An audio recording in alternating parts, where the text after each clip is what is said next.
Tentang ini ya, tentang LHKPN-nya Rafael ini. Karena ada statistik loh.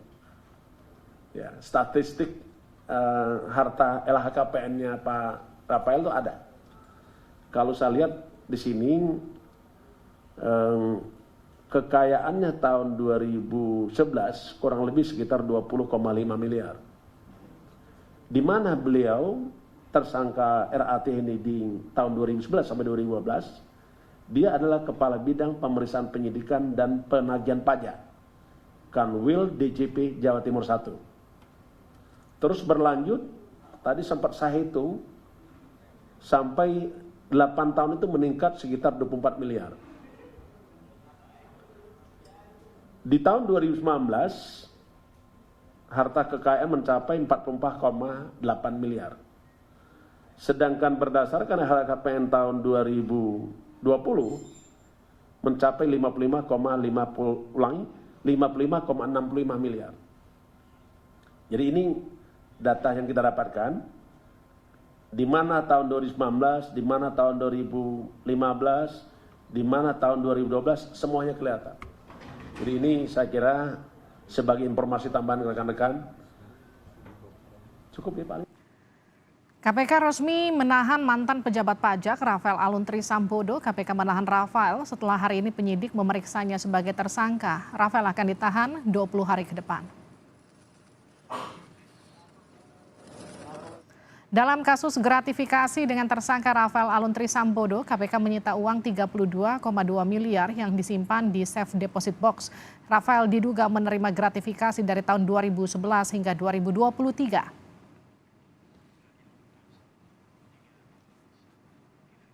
KPK akhirnya menahan tersangka kasus penerimaan gratifikasi Rafael Alun Trisambodo. Setelah ditahan, bagaimana pengembangan kasusnya? Kita akan bahas bersama dengan Wakil Ketua KPK 2015-2019 Laode M. Syarif. Selamat malam, Pak Laode.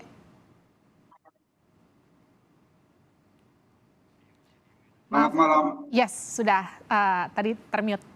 Pak Laode, kalau dalam kasus seperti Rafael setelah ditahan, pengembangan kasusnya akan seperti apa dan seberapa besar kemungkinannya bahwa orang-orang di sekitar Rafael juga ikut terjerat, Pak? Ya, pertama-tama saya mengucapkan selamat kepada teman-teman di KPK yang berhasil membongkar kasus yang lumayan sulit ini. Soal bagaimana perkembangannya kita tunggu saja, dan biasanya kalau itu gratifikasi maka tentunya gratifikasi itu kan pasti ada pemberinya.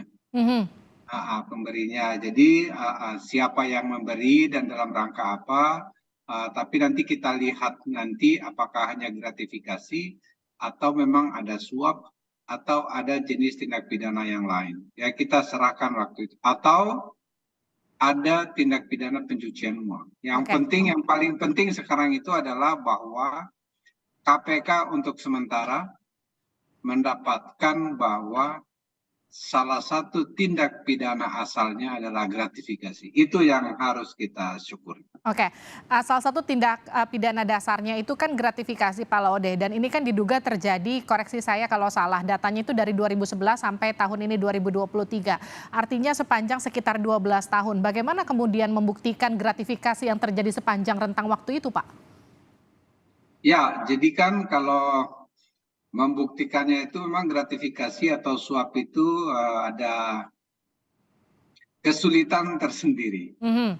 Nah biasanya kalau makanya waktu itu kan biasanya harus tertangkap tangan. Tetapi kalau misalnya KPK melihat bahwa ada transfer yang dilakukan melalui perbankan, itu kan bisa tercatat. Bisa tercatat, apa namanya, bisa ditelusuri, follow the money. Ya. Seperti itu. Yang didapatkan sekarang misalnya itu kelihatannya adalah transfer yang bukan tunai tetapi dari bank dan masuk ke Rafael, dan itu bisa dibuktikan oleh teman-teman KPK. Dan mudah-mudahan transfer-transfer lain juga dalam model yang sama.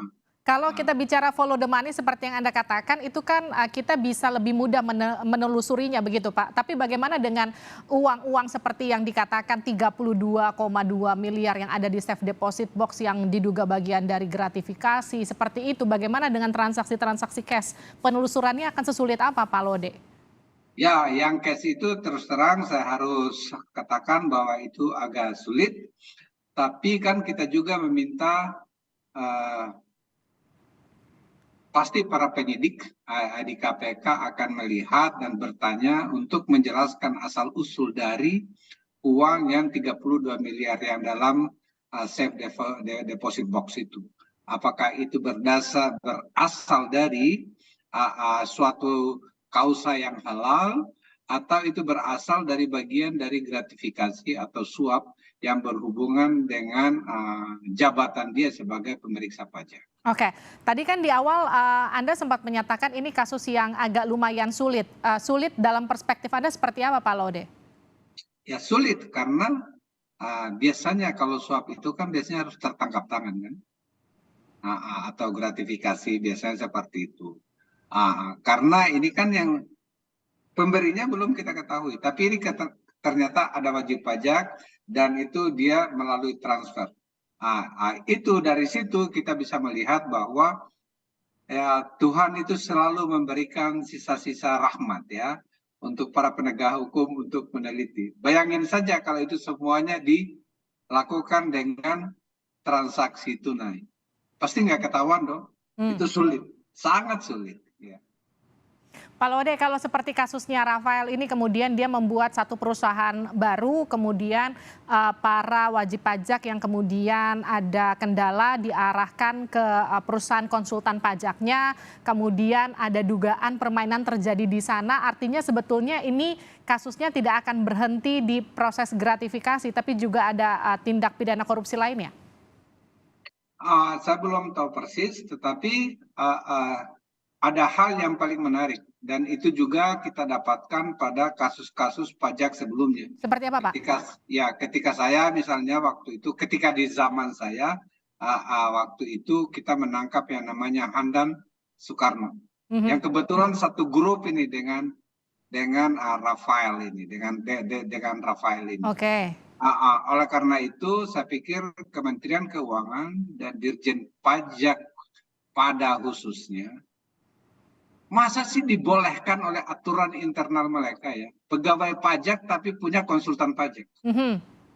Itu betul-betul menurut saya tidak boleh ada. Dan itu harusnya dilakukan Menteri Keuangan. Dan itu kita sudah bicarakan pada waktu ketika kita menangkap Rafael itu. Kita menangkap waktu itu Handang. Lo bayangin, dia pemeriksa pajak, terus dia punya kantor konsultan pajak, terus biasanya kalau tidak selesai pengadilan pajak, mulai konsultan pajaknya, pengacaranya adalah orang-orang bekas pajak, hakimnya pun biasanya peran dari Dirjen Pajak. Jadi ini putaran yang harus diputus oleh Kementerian Keuangan. Tidak boleh ini berlangsung. Akan terulang lagi hal-hal seperti ini. Dan yang tertangkap itu sekarang kan ini yang tertangkap ini kan sekarang Rafael. Tidak mungkin hanya satu-satunya Rafael. Pak Laude, artinya kalau kita bicara soal sekarang Rafael terkena kasus gratifikasi, dugaan gratifikasi ya, pasal yang kemudian disangkakan oleh KPK. Apakah kemudian ini juga akan berkembang menjadi pencucian uang? Kemungkinan besarnya ke sana, Pak? Pencucian uang itu pertama kan kita sudah temukan tindak pidana asalnya. Makanya dari awal setelah saya lihat kasus ini ketika ribut-ribut, mudah-mudahan KPK bisa menemukan tindak pidana asalnya. Dan hari ini itu kita bisa melihat bahwa tindak pidana asalnya sudah diketahui, memang belum dibuktikan di pengadilan, tetapi sudah diketahui oleh KPK bahwa gratifikasi, maka tentunya KPK bisa menambahkan tindak pidana pencucian uang dengan tindak pidana asal dari gratifikasi ini. Kalau ketika diselidiki bahwa dia tidak bisa menjelaskan asal-usul hartanya, maka ada kemungkinan KPK bisa mengambil sebagian atau bahkan sebagian besar dari harta yang dia telah kumpulkan. Mudah-mudahan.